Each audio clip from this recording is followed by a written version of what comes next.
Jadi kita selalu tahu bahwa setiap upaya untuk menghalangi hak demokrasi, di dalamnya ada cara-cara taktis.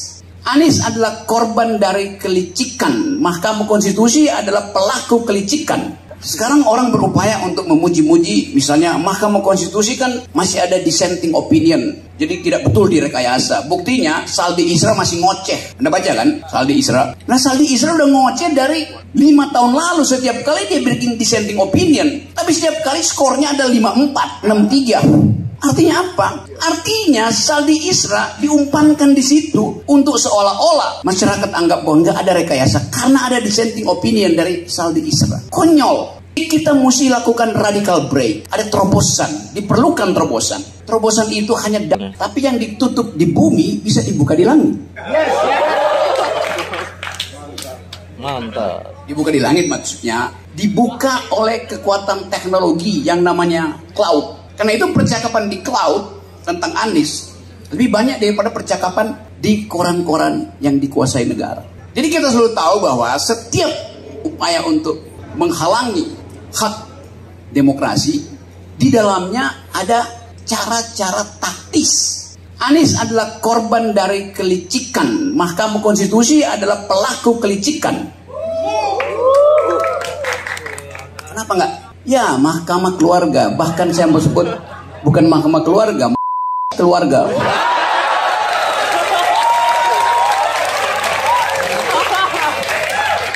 Saya terangkan di mana ya.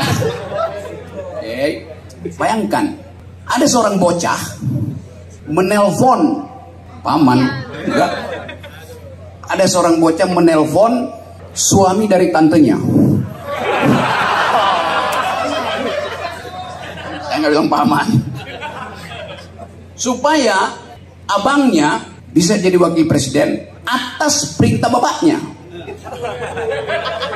Jadi itu yang terjadi. Sebuah keluarga berupaya untuk mengendalikan sebuah bangsa, sementara setiap malam 9 juta keluarga di Indonesia tidur dengan perut keroncongan. Kelaparan di Indonesia itu ada 9,8 juta keluarga, tertinggi di Asia itu. Padahal hak dari 9, juta orang itu untuk memperoleh nutrisi minimal yang harus diberikan oleh negara. Ketika mereka bangun pagi, dia hanya berharap dapat BLT. Anda bayangkan, hak warga negara untuk disuapi oleh negara. Begitu negara tiba di depan pintu rumah orang-orang miskin ini, di situ udah tersedia goodie bag. 1 liter minyak goreng, 5 kilo beras, dan ada wajah seseorang ditempel di situ. Apa itu bukan penghinaan? Presiden tidak perlu punya visi, karena visinya udah ditulis di Undang-Undang Dasar, yaitu cerdaskan kehidupan bangsa dan pelihara fakir miskin. Itu perintah konstitusi. Siapapun yang jadi presiden, perintah itu harus dia lakukan dulu. Cerdaskan kehidupan bangsa artinya jamin bahwa orang Indonesia IQ-nya harus lebih tinggi dari simpanse. IQ kita sekarang itu di ukuran internasional cuma 78. Ada simpanse yang bahkan IQ-nya 100. Anda bayangkan keadaan kita hari ini. Jadi kita mau tagih dari kekuasaan. Mengapa kita melarat? Mengapa Anda masih harus bayar uang kuliah padahal Anda pemegang kedaulatan yang diperintahkan oleh konstitusi supaya jadi cerdas? Karena itu nggak ada yang ngawasin tuh. Anda dapat KIP tadi, lalu Anda takut kritik pemerintah, seolah-olah itu beasiswa. Beasiswa itu saya yang bayar melalui pajak saya, melalui pajak Pak Habil dan teman-teman saya. Jadi itu adalah hak saudara, bukan hadiah dari negara. Karena negara ini bukan negara kapitalis, bukan negara neolib. Negara ini dirancang berdasarkan perintah konstitusi, pelihara fakir miskin. Artinya gratiskan kesehatan supaya dia bisa berpikir tanpa harus dibebani dengan iuran BPJS. Seolah-olah udah dapat iuran BPJS, negara sudah merawat mereka. Anda sakit, Anda pergi ke rumah sakit punya BPJS, dokternya bilang iya, tapi nggak ada dokter di sini. Ada dokter, iya, tapi peralatannya nggak ada. Terpaksa Anda pindah ke rumah sakit swasta yang bayar mahal. Jadi teori tentang negara kesejahteraan tidak dipraktekkan di kita. Itu yang terjadi. Nah karena itu sekarang orang berupaya untuk memuji-muji, misalnya Mahkamah Konstitusi kan masih ada dissenting opinion. Jadi tidak betul direkayasa. Buktinya Saldi Isra masih ngoceh. Anda baca kan? Saldi Isra. Nah, Saldi Isra udah ngoceh dari 5 tahun lalu. Setiap kali dia bikin dissenting opinion, tapi setiap kali skornya ada 5-4, 6-3. Artinya apa? Artinya Saldi Isra diumpankan di situ untuk seolah-olah masyarakat anggap bahwa nggak ada rekayasa karena ada dissenting opinion dari Saldi Isra. Konyol. Mestinya Saldi Isra sadar bahwa dia hanya dimanfaatkan di situ, diumpankan untuk jadi devil's advocate. Maksud artinya advocatus diaboli, seolah-olah kritis. Padahal itu bagian dari sistem. Secara sistemik diarahkan mesti ada yang dissenting opinion. Tetapi di ujung dissenting opinion itu tidak akan mempengaruhi keputusan akhir. Itu penyelundupan hukum tertinggi dibuat oleh istana. Bukan betul, sangat betul. Yang lu korting-korting kalimat gue. Jadi apa yang mesti kita periksa sekarang? Sibuk para elit politik persoalkan kembali keputusan Mahkamah Konstitusi. Ngapain? Faktanya udah terjadi. Yang mesti dipersoalkan adalah perilaku politik presiden. Apakah cerita tadi di awal ketika seorang bocah menelpon suami dari tantenya atas perintah bapaknya, apakah itu perbuatan tercelah? Bukankah di dalam ilmu hukum impeachment itu dimungkinkan kalau ada perbuatan tercelah dari kepala negara?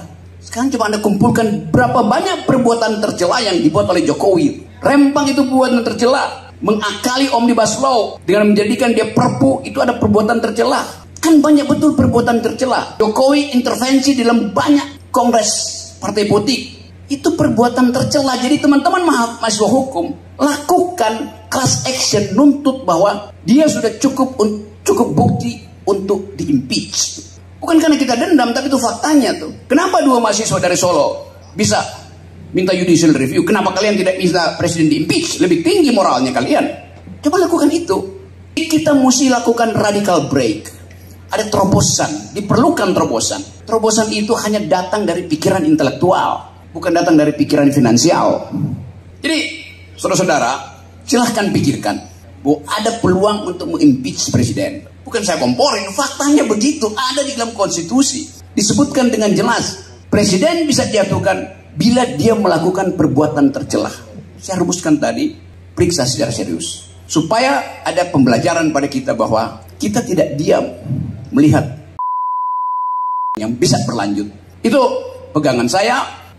Satu waktu saya naik Gunung Siklop, dan saya hitung bahwa saya bisa taklukkan, bisa panjat gunung itu dalam waktu 4 jam maksimal. Karena saya lihat segitu. Saya biasa naik ke Himalaya tuh.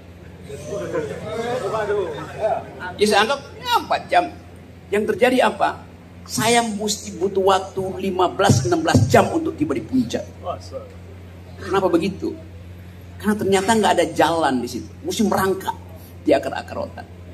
Jadi kalkulasi epistemik saya gagal karena saya tidak melihat keunikan dari Papua, yaitu hutan yang masih tertutup.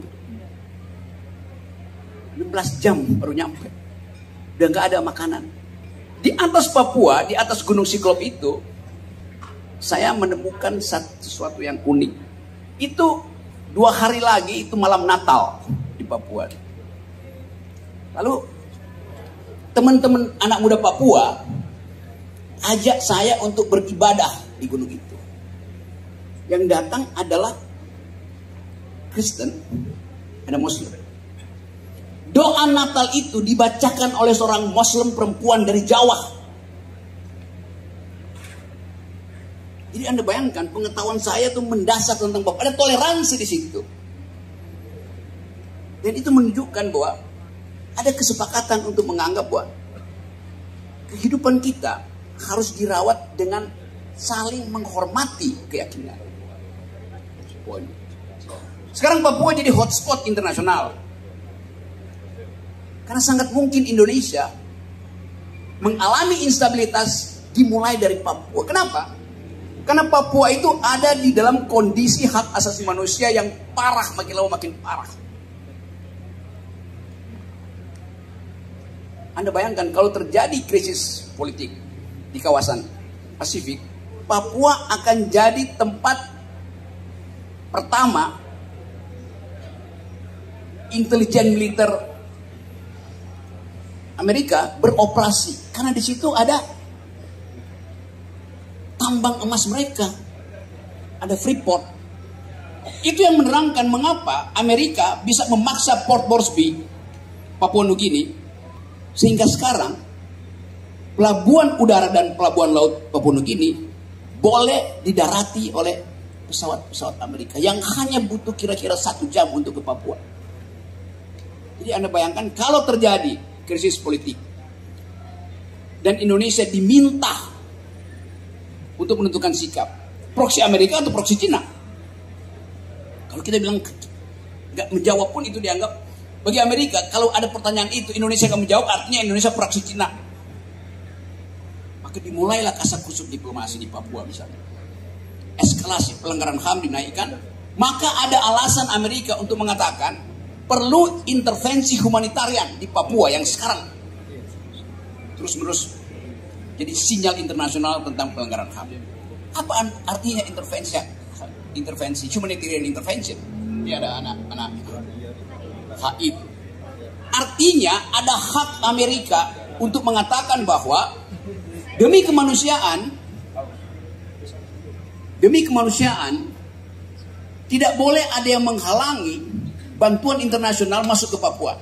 Sekarang pemerintah Indonesia menghalangi, bahkan wartawan bisa lapor di situ.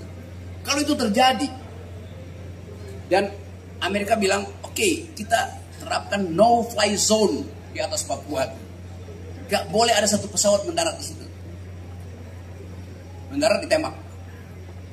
Jadi Papua itu adalah hotspot. Papua itu adalah bara yang tiba-tiba bisa meledak menjadi persoalan karena kegagalan Jakarta untuk membaca apa yang terjadi di Papua.